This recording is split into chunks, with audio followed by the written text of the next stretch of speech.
Lino Ventura, dit Lino. 74 films en une trentaine d'années. Une des gueules les plus marquantes du cinéma français. Son air imposant était à l'image de ce qu'il voulait défendre. Un cinéma solide, un cinéma d'hommes. Pourtant, derrière le monolithe, la contradiction même. Lino Ventura a abordé les genres les plus variés, les rôles les plus différents. Il a su se renouveler en affirmant qu'il n'était pas un acteur et qu'il ne pouvait jouer que lui-même. Si Lino est resté Lino jusqu'au bout, en nous offrant tous ses personnages, il nous montre que la richesse intérieure d'un homme est immense si l'on s'emploie à la cultiver. Surtout que rien ne le prédestinait à jouer la comédie.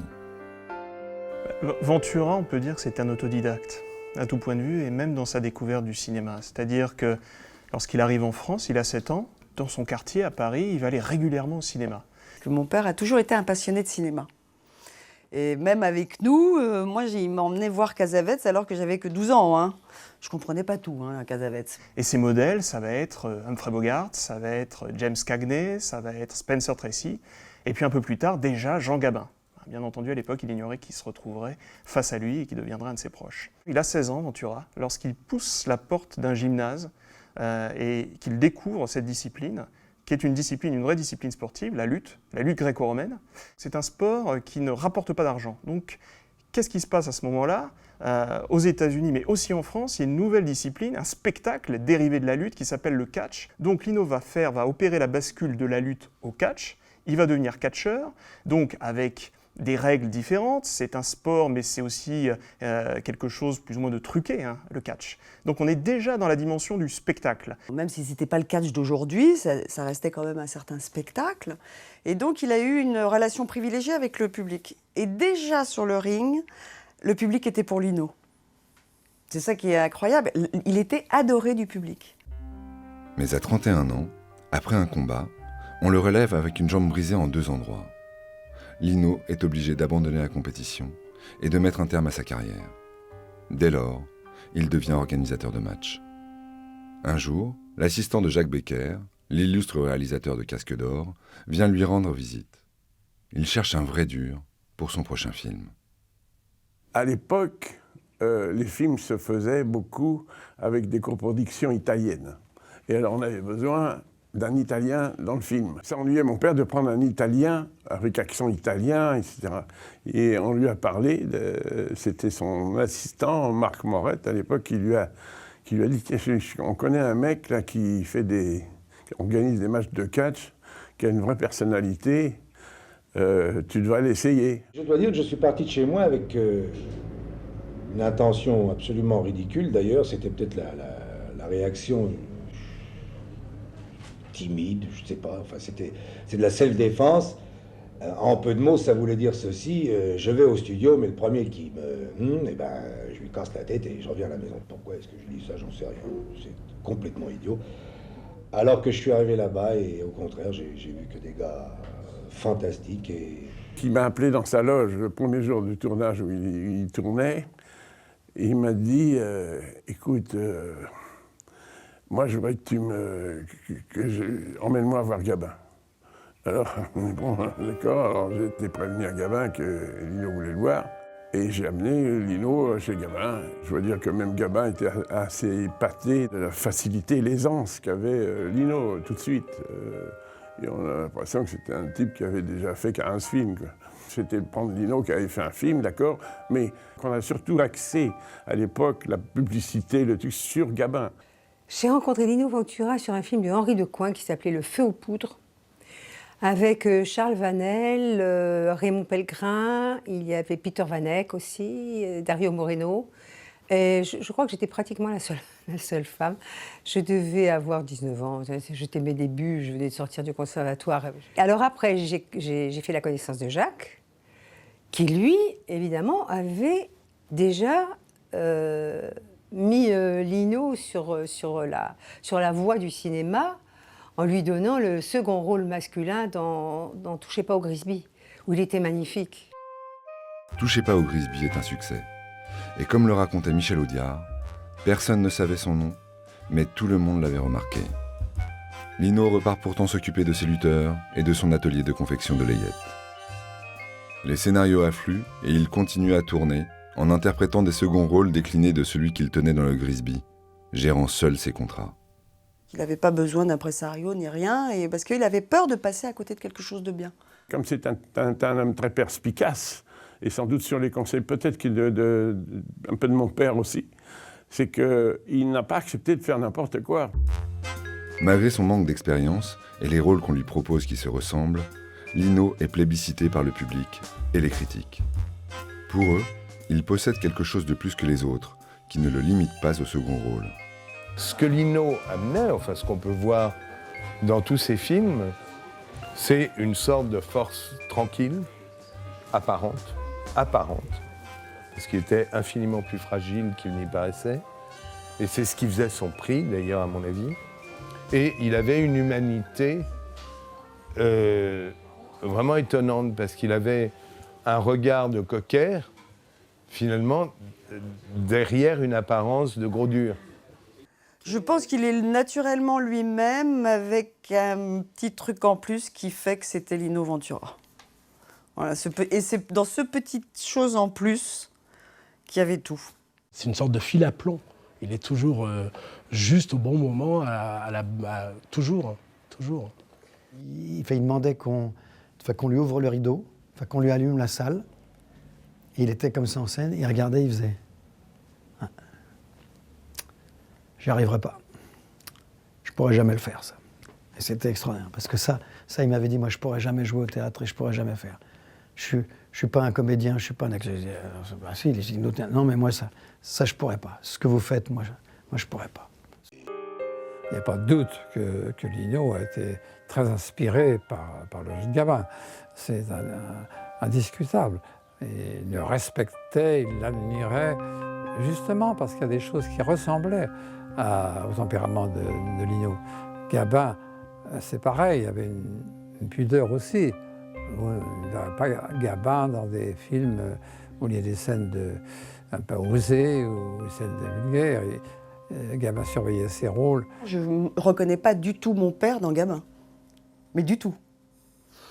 Pour moi, c'est quand je regarde des films avec Spencer Tracy, oui. Là, il y a une vraie filiation, je dirais. Et papa adorait Spencer Tracy. Enchanté. Vous auriez dû prévenir la police.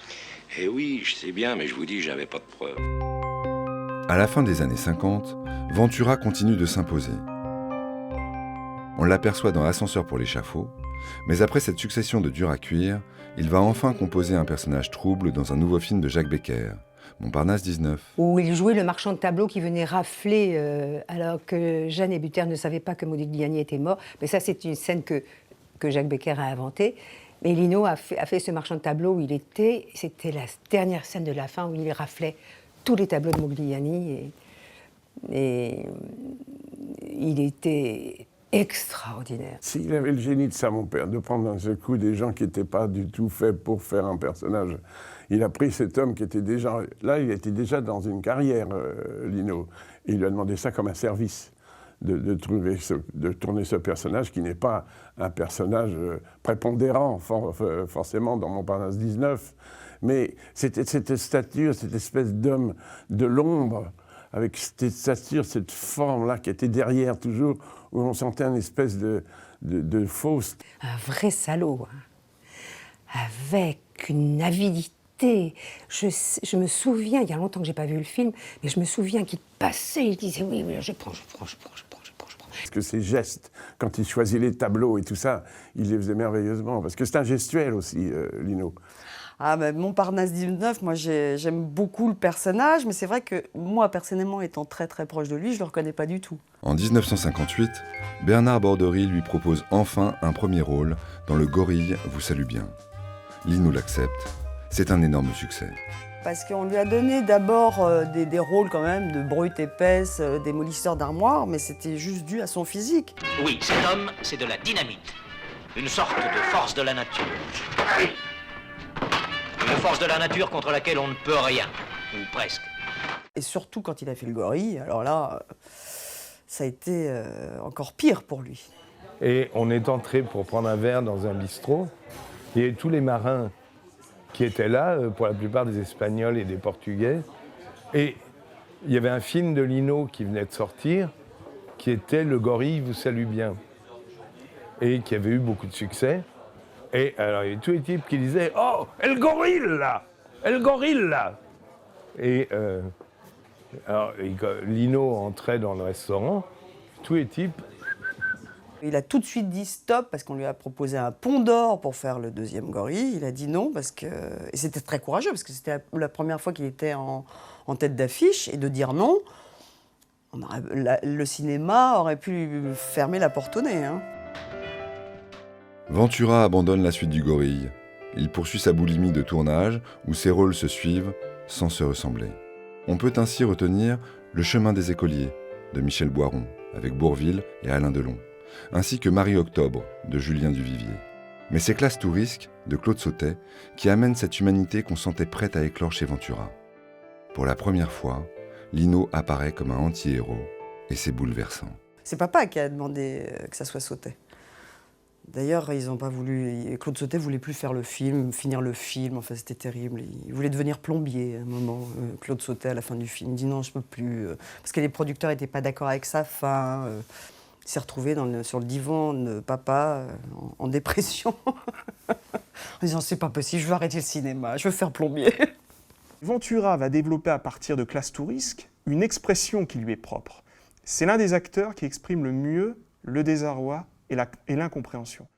Enfin, je dirais c'est le premier rôle, bon c'est un rôle de gangster, d'accord, mais beaucoup plus humanisé. Il n'y a pas de bagarre, il y a pas de...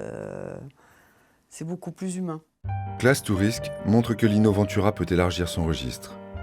Il multiplie alors les rôles et s'illustre dans des films populaires, films d'action, de guerre, d'aventure, ce que l'on appelle des films de genre, où il est parfaitement dans son élément. Malgré son succès, Lino ne va pas voir Un taxi pour Tobrouk. Parce qu'il sortait de 2 flops, qui étaient La fille dans la vitrine et un autre, je ne sais plus exactement lequel. D'ailleurs, on oublie les flops, vous voyez, donc j'ai oublié les flops. Et il n'a pas vu Taxi pour Tobrouk pendant 6 ans. Et c'est Charles Aznavour qui lui a montré au bout de 6 ans. Et il a enfin admis qu'il était quand même pas mal, ce film.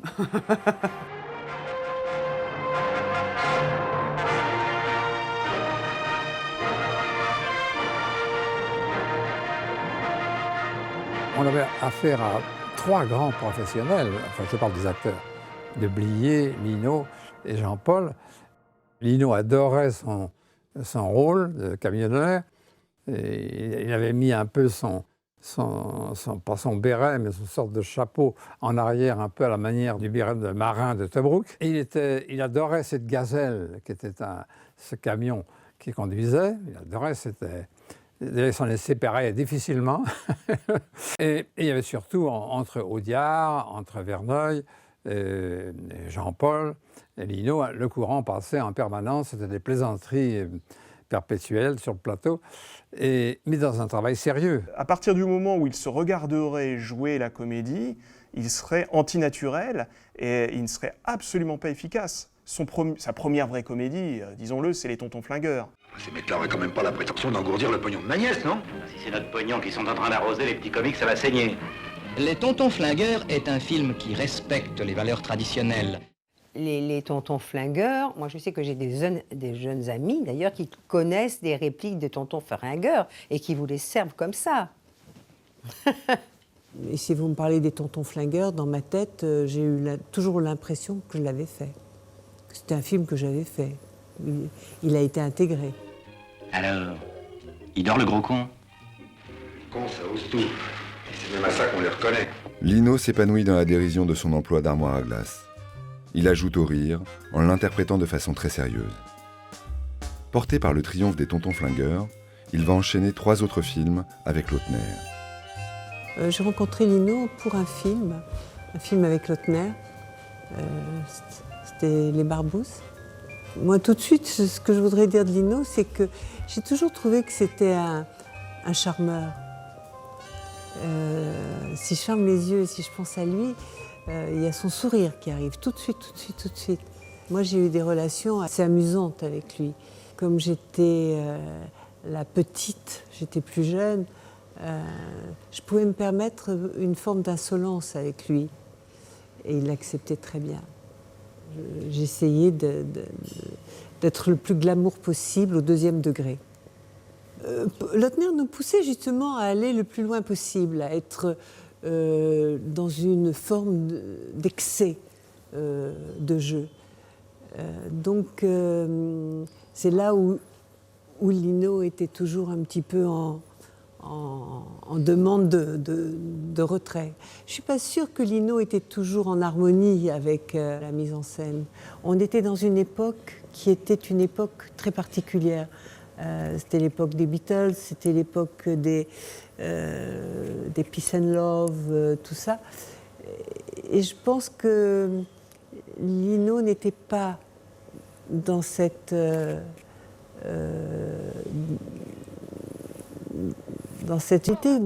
justement dans une recherche personnelle. Il cherchait qui il était, qu'est-ce qu'il avait envie de faire. C'est un peu un comédien hybride, hein, Lino Ventura, avec une prédilection pour des scénarios extrêmement forts, qui ne sont pas nécessairement la tasse de thé des cinéastes de la nouvelle vague du début des années 60. Hein. Ventura disait que ce qui comptait pour lui, et sur ce point il était raccord avec Jean Gabin, c'était une bonne histoire avant tout, donc un bon scénario, extrêmement solide. Mais en même temps, c'est un acteur qui n'est pas apparu dans les productions qualité françaises des années 40 et 50. Donc lui, en tant que comédien, est épargné par les critiques, puis par les cinéastes de la nouvelle vague. Les critiques ont été très gentils avec Lino, parce qu'ils savaient très bien qu'ils pouvaient leur foutre une baffe dans la gueule. Vous voyez ce que je veux dire ? Ça impressionne les critiques quand même, la force. Oui. Il faisait partie quand même d'une autre famille, qui était la famille d'Audiard, qui eux ont pris vraiment le contre-pied de la nouvelle vague. Donc je trouve que les autres étaient encore plus modernes. Audiard, la preuve, c'est qu'Audiard a un discours extrêmement moderne. Il n'était pas d'accord avec l'esprit de la nouvelle vague, comme il disait, mais la méthode, c'est ça qui l'intéressait. Il y avait une liberté dont il avait envie de jouer. Voilà, la liberté... Deux rencontres fondamentales dans la vie de Lino, Robert Enrico et José Giovanni. Avec l'un, c'est le goût du rêve qui va porter Lino vers d'autres horizons. Avec l'autre, il a rendez-vous avec la vérité des hommes. Il était très ami avec Giovanni. Giovanni arrivait de Suisse, où il habitait, et il arrivait avec sa caravane. Il venait s'installer devant la maison de Lino Ventura, et il restait là un mois et demi. Il avait son vélo, mais toute la journée, il le passait avec Lino. Et ils avaient vraiment des relations. Giovanni avait toujours des histoires à raconter. Il avait passé plusieurs années en prison. Donc il avait des histoires d'hommes à raconter. Les grandes gueules, c'est quoi avant tout? C'est une histoire d'hommes. Voilà, c'est les aventuriers, c'est une histoire d'hommes, d'amitié entre hommes. Ils ont fait un très très beau film avec Alain Delon, Les Aventuriers, où ils sont d'une beauté à tomber tous les deux. Je crois que j'ai essayé de faire un film où le rêve a une grande importance, car pour moi, je crois que l'esprit d'aventure, avant tout, est dans la tête des gens. Ils rêvent toujours de faire des choses extraordinaires. Ils deviennent des héros plus importants qu'ils ne sont dans la vie. Et comme j'ai fait des personnages assez réalistes, je crois que c'est très beau de les voir faire des choses fantastiques, enfin, auxquelles ils ne sont pas habitués.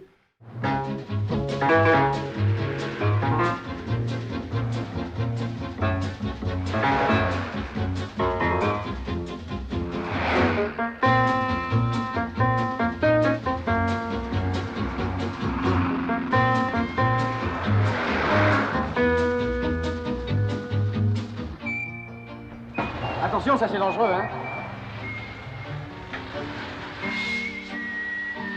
Il partage la vedette avec Alain Delon, ils sont amoureux de la même femme, et c'est lui que cette jeune femme magnifique aime, et pas Alain Delon. Donc tout d'un coup, on découvre un nouveau Ventura.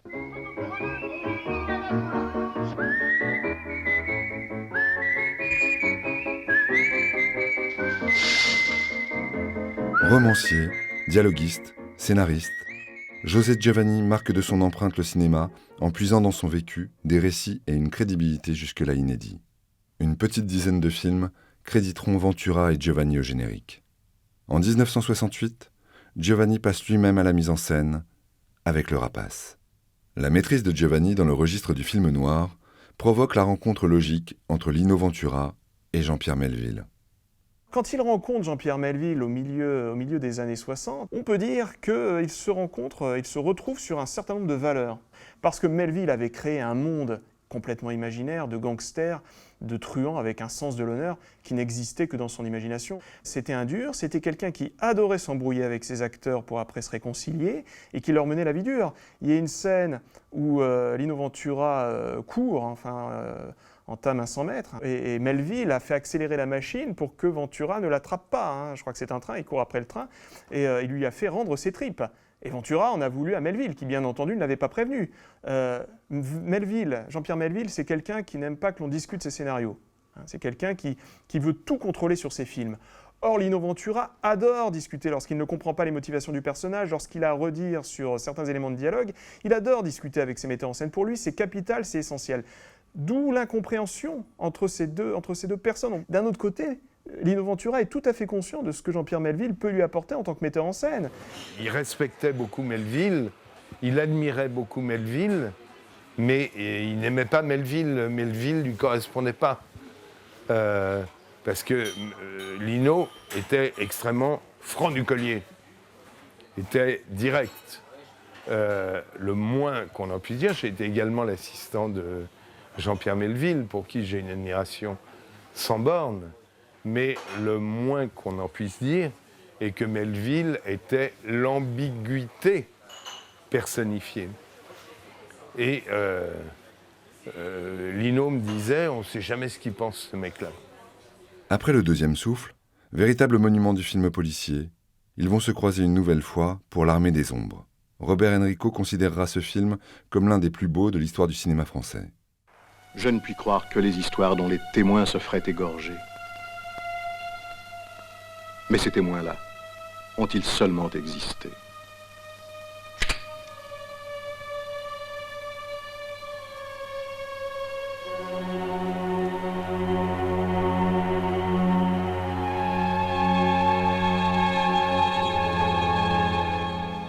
Ils ont fini par se fâcher extrêmement gravement et ils ne se sont pas adressés la parole, Lino et Melville, pendant le tournage de L'Armée des Ombres.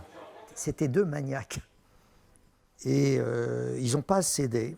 Melville voulait absolument être le patron et Lino lui a retiré le statut de patron. Voilà. Je pense que Lino a méprisé Melville à un moment donné, puisqu'ils ne se parlaient plus pratiquement. Et à partir de cet instant, il a fait son boulot. Il a fait son boulot sans Melville. Je veux dire qu'il a fait le film sans lui. Mais je crois que le conflit est venu de Melville exprès pour la mise en scène. Du coup, papa s'est complètement fermé. Et ça sert énormément le personnage. En fait, ils ont fait deux films. Melville a été obligé de prendre le film de Lino, puisque c'est lui qui était devant la caméra. Et après, je sais qu'ils sont restés fâchés.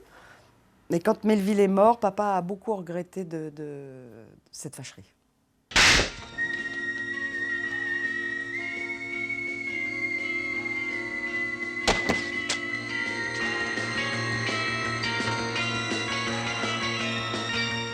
Mais c'est en toi que j'ai pas confiance. En moi? Oui, en toi, parce que tu dépasses pas le niveau de la ceinture. Qu'est-ce que ça vous fait quand vous tirez? Ça fait boum dans les oreilles.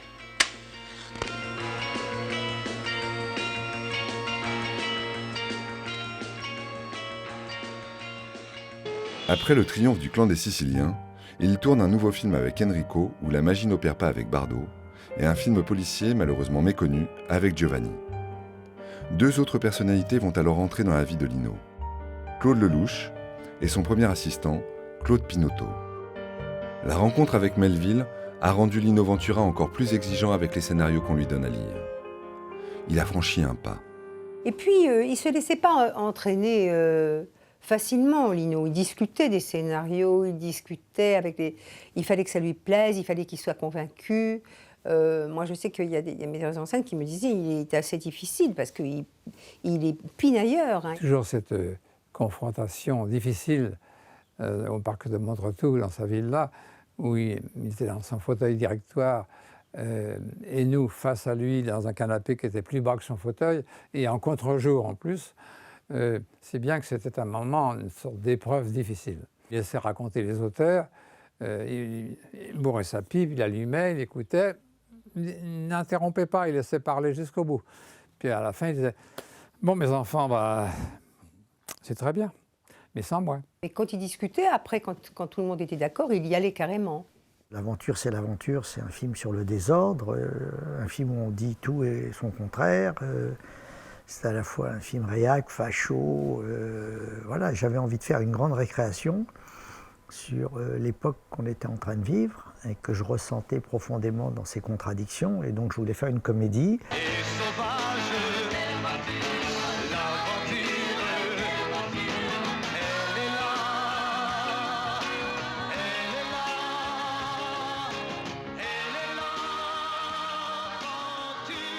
Donc je me suis dit, si j'arrive à décider Ventura à venir dans cette aventure, c'est gagné. Et donc je suis allé le rencontrer et il m'a dit, bon ben alors, je sais que vous ne donnez jamais de scénario. Alors moi, j'ai jamais été habitué à ce genre de truc. J'aime bien lire tout ça, mais il paraît que c'est votre style, c'est votre façon de travailler. Alors je vous écoute. Et là, je suis parti pendant 2 heures. Je vais donc raconter ce film. Quand j'ai fini mon discours, il me dit, écoutez, je vous dis oui. Je ne suis pas convaincu par ce que vous m'avez dit, mais je vous dis oui. Je vous dis oui parce que votre enthousiasme est plus intéressant que votre scénario. Voilà. L'aventure, c'est l'aventure. Lino ne connaissait pas bien Brel et il était fasciné par le bonhomme. Il me dit, ah, ça serait bien qu'on sympathise avant le tournage. Et Jacques tournait à l'époque en Belgique. Et je dis à Lino, si vous voulez, on prend ma voiture et on va lui faire un petit bonjour. Là-bas, ça va lui faire plaisir. Et on est parti en Belgique. Et puis quand on est arrivé, on est allé voir Brel qui tournait. Et là, il y a eu une sorte de coup de foudre entre Lino et Brel. L'aventure, c'est l'aventure. C'est une vraie histoire d'amour entre papa et Jacques Brel. Ils ne se sont pas quittés. Jusqu'au dernier moment, ils ne se sont pas quittés. Et je pense que vraiment, et c'est pas moi qui le dis, c'est Madeleine Brel qui dit, mais si Jacques avait continué à vivre, ils auraient fini ensemble, quoi. Leur camaraderie a été instantanée, ils étaient tellement opposés tous les deux qu'il y avait une complémentarité formidable dans leur rencontre. Ce qui a été formidable dans l'aventure, c'est qu'on n'a jamais su quand on tournait et quand on ne tournait pas. Moi, j'étais malheureux de ne pas avoir tout le temps une caméra.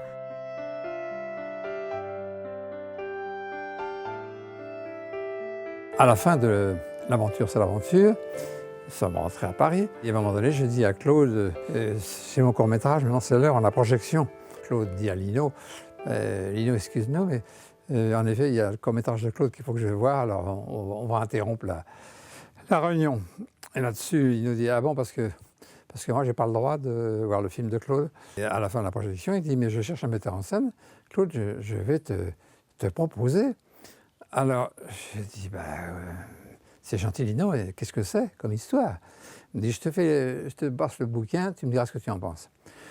En effet, je lis, et je trouve ça pas bon. Et j'ai la franchise de lui dire, Lino, dans les 20 premières pages, il y a une situation, il y a un rôle, il y a un personnage, mais le reste de l'histoire, alors sûrement pas. Et il me dit, tu vas le faire, le film. Je dis, pourquoi? Parce qu'on est d'accord tous les deux. Je dis, mais il faut écrire le scénario, il y a tout à écrire. Dans ces 20 premières pages, il y a un départ, mais il y a tout le reste à écrire. Il me dit, ça t'ennuie de travailler avec Jean-Loup Dabadi? Je dis, non, non. Et ça t'ennuie d'avoir comme production La Maison Gaumont? Non. Et Ventura comme acteur, si on me l'impose. J'aime beaucoup tourner avec des gens qui ont encore, si vous voulez, les tripes pleines, quoi, qui sont absolument vierges encore, qui ne sont pas déformés. J'aime beaucoup prendre des risques avec eux, en fonction d'une communion d'esprit qu'il existe entre ces gens-là et moi.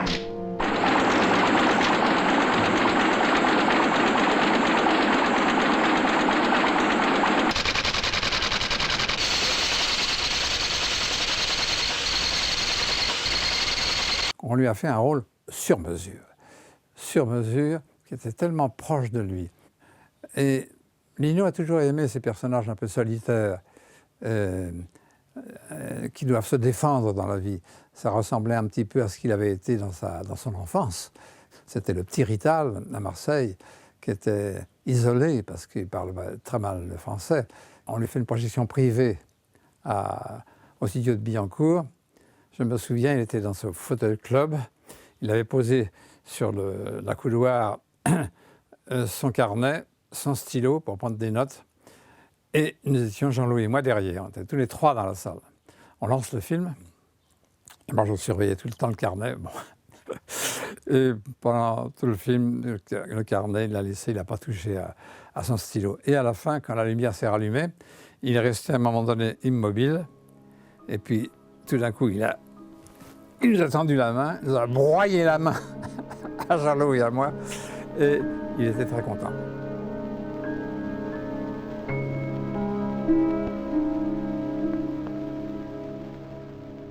Le rôle dans L'Emmerdeur, bon, il était un peu le clown blanc par rapport à l'Auguste qui était Jacques Brel. Bon. Simple, un peu brutal, je veux dire direct, et qui a des problèmes professionnels, qui se trouve être Lino Ventura, et d'un côté.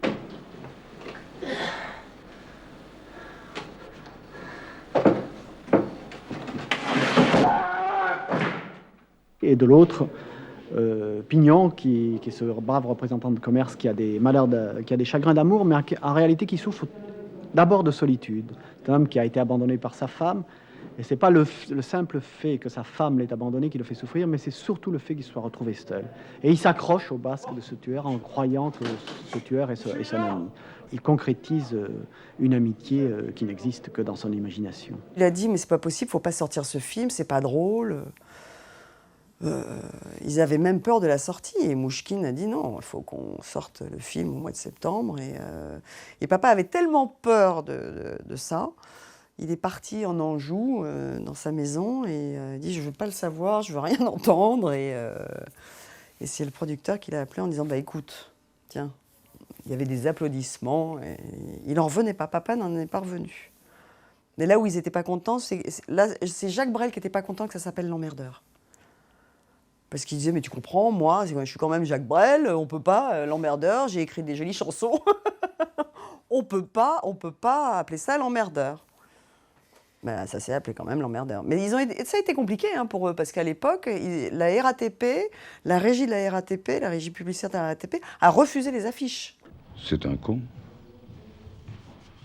C'est un brave con, mais c'est un con.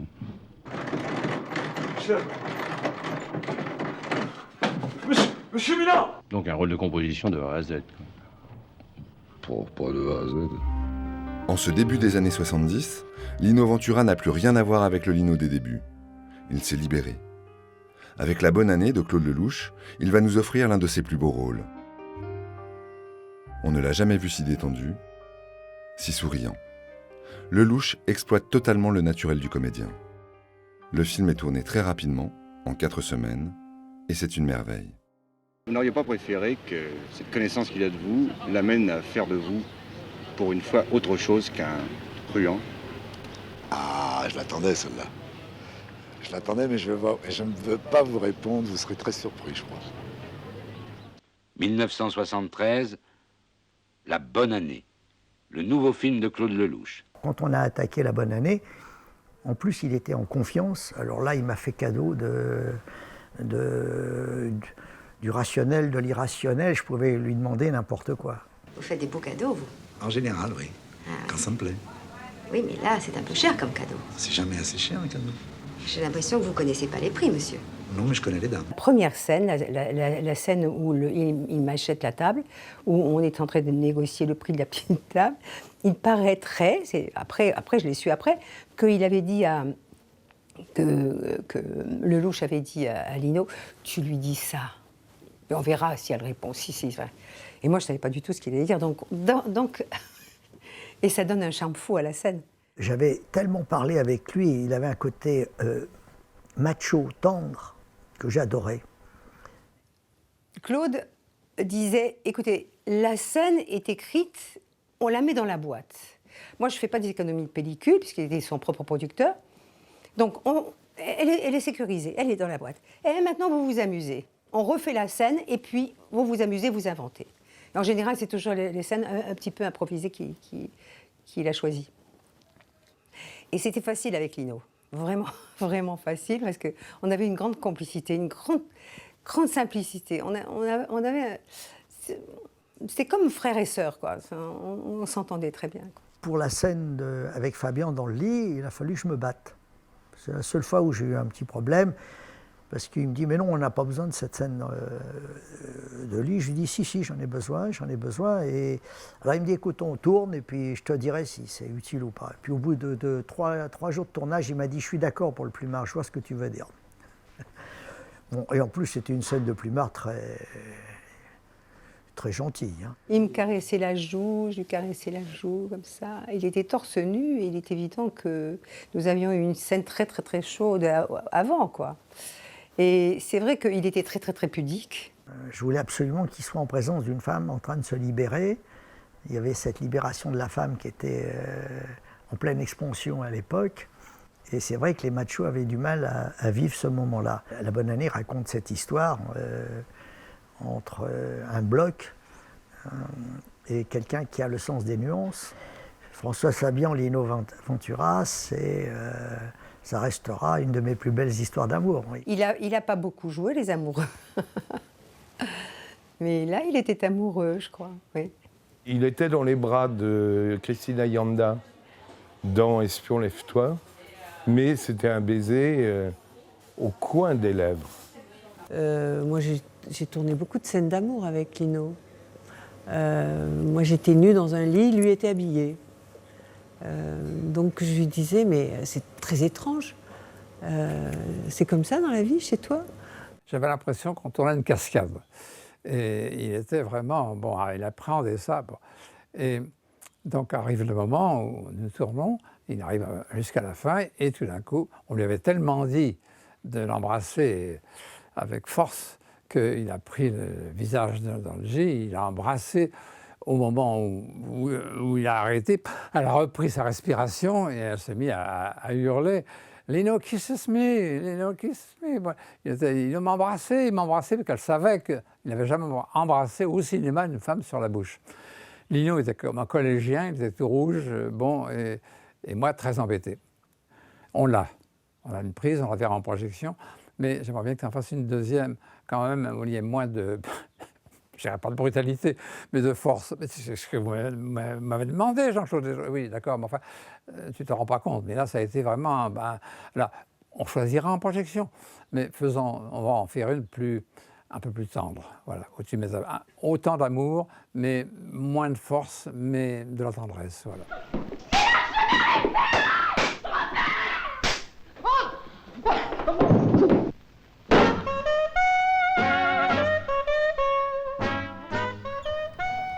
Claude Pinoteau tourne La Gifle.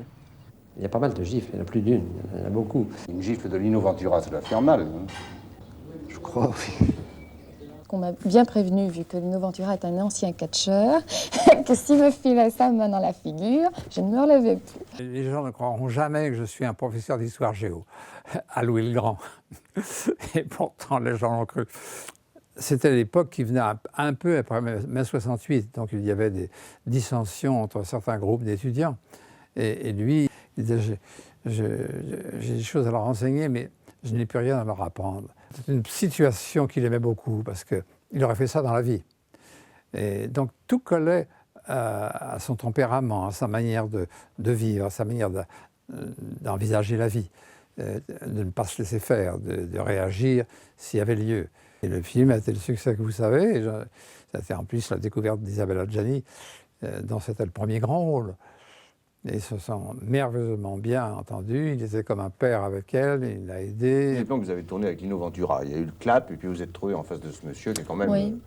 Disons, assez impressionnant, puis qui n'est pas un monsieur qui vous saute au cou. Non, pas du tout. Non, les premiers jours, j'avoue que j'étais un petit peu coincée. Intérieurement, j'étais un petit peu nouée. Parce que, en effet, c'est quelqu'un d'assez taciturne et d'assez qui observe les choses et les gens et qui vous tendra pas la main au départ. Il vous l'attend après, mais il vous le tend les deux, même les bras, si vous voulez. Mais au départ, c'est à vous de vous débrouiller tout seul. Oh, tout le monde le sait, tout le monde en parle. Alors arrête de me faire rire, hein, parce que j'en ai marre. Qu'est-ce que tu veux? La liberté. C'est pas un métier, ça. Mais ça passe, le courant passait entre eux, mais parfaitement. Ça, c'était... il la considérait un peu comme sa fille.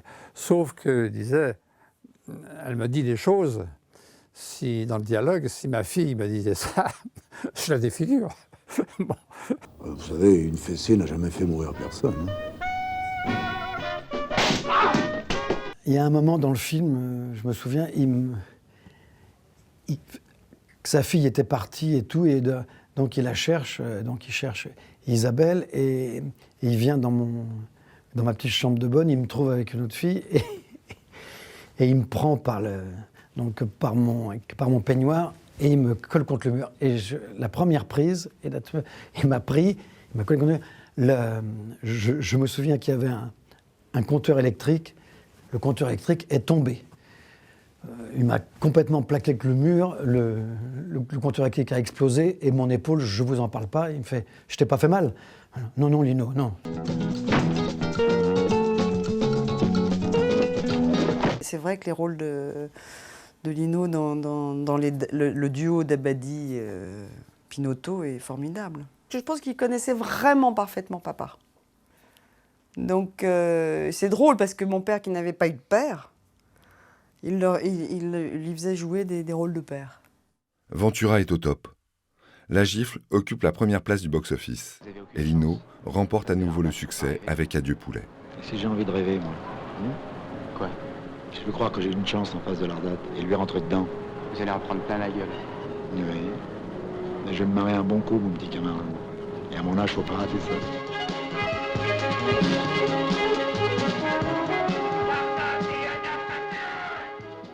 Au lieu de surfer sur cette vague du succès, il choisit justement ce moment-là pour se lancer un nouveau défi.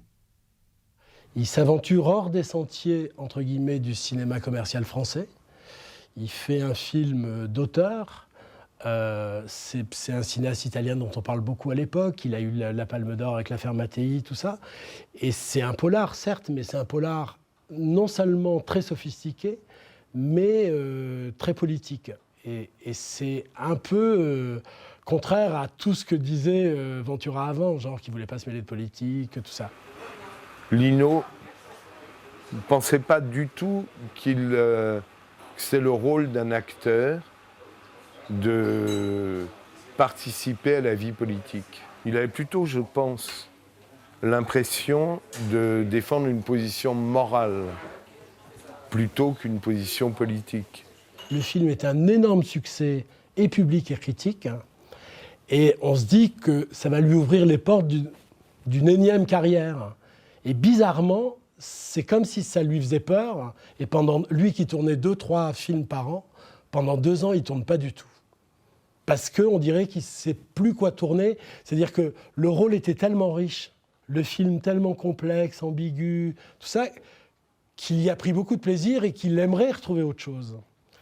Et en fait, très peu de temps après, arrive Un papillon sur l'épaule de Jacques Deray, et c'est le même type de personnage. C'est un polar un peu fantastique, un peu assez mystérieux, où le récit est un peu confus, tout ça, et il accepte un peu dans la lignée de Kadarevski, même s'il n'y a pas de propos politiques, tout ça, mais il fait partie de ces personnages riches qui tout d'un coup lui font envie. Oui, on s'observe. Mais alors là, on a eu de la chance parce qu'on s'est observé, je veux dire, c'était chronologique. Il est arrivé, j'arrive dans son bureau, il me pose des questions, etc. Et je joue l'inspecteur, un suspect. Garde à vue, voilà, c'est un film magnifique, magnifique. Terrible. Magnifique film, pour moi, c'est un chef-d'œuvre du cinéma français. Donc, puis, Monsieur Miller est un grand monsieur. Le fait de ne pas se connaître, eh ben, je pense qu'un acteur doit se servir de tout, n'est-ce pas, ce qu'il a sous la main.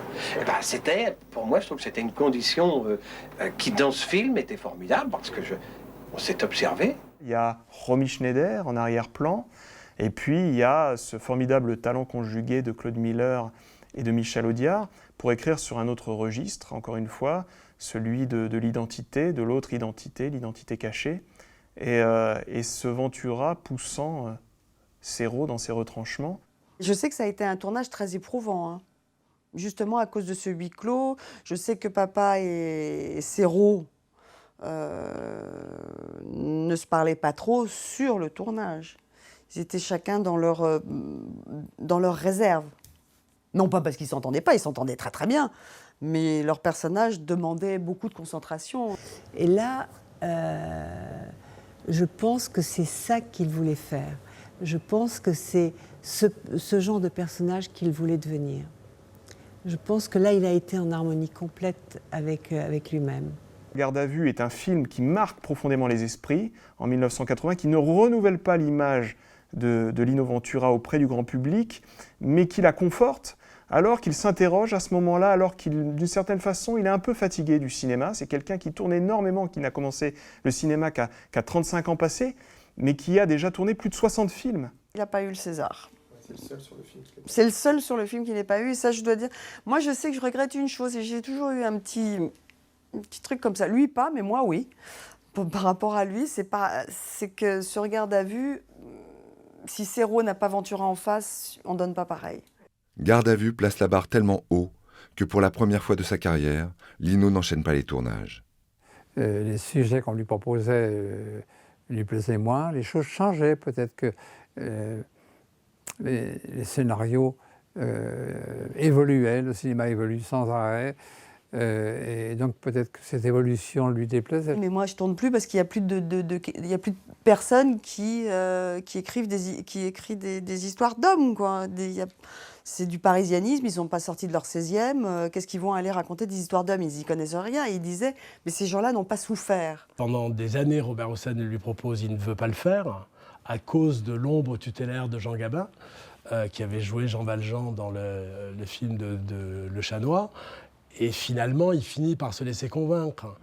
Et il finit par accepter tout ce que Hossein lui impose, c'est-à-dire tout ce qu'il déteste. Les maquillages, des heures de tournage interminables. Je crois que le film a duré 6 mois. La langue de Hugo. Et puis surtout, une émotion à fleur de peau. C'est-à-dire, pour une des premières fois, il pleure face à la caméra. En plus, c'est un rôle somme. Où il y a tous les Ventura dedans. Il y a la brute du début, l'homme respectable des années 70, l'homme au cœur tendre, le père blessé. Et il dira lui-même à la sortie, il dira « Jean Valjean, c'est moi ». Après Les Misérables, Ventura ne tourne quasiment plus. Il retrouve ses amis, Giovanni et Pinotto. Malgré leur succès, Le Ruffian et La 7e cible ne resteront pas autant gravés dans les mémoires que leurs œuvres précédentes.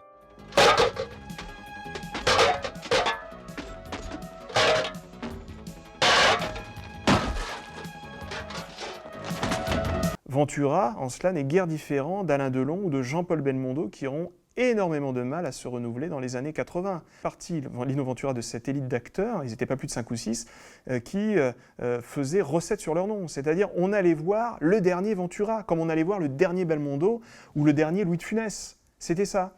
Dans les années 80 est apparu un nouveau cinéma, davantage un cinéma d'auteur, un cinéma qui s'est cherché.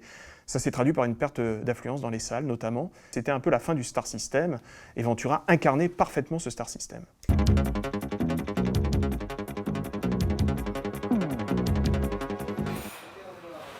Je pense que ça a correspondu à une évolution du cinéma, du genre de sujet qu'on traitait, d'une inquiétude de Lino de moins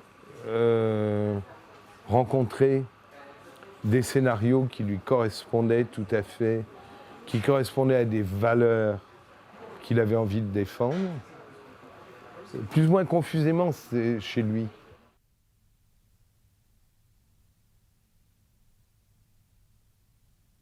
Et Lino est parti.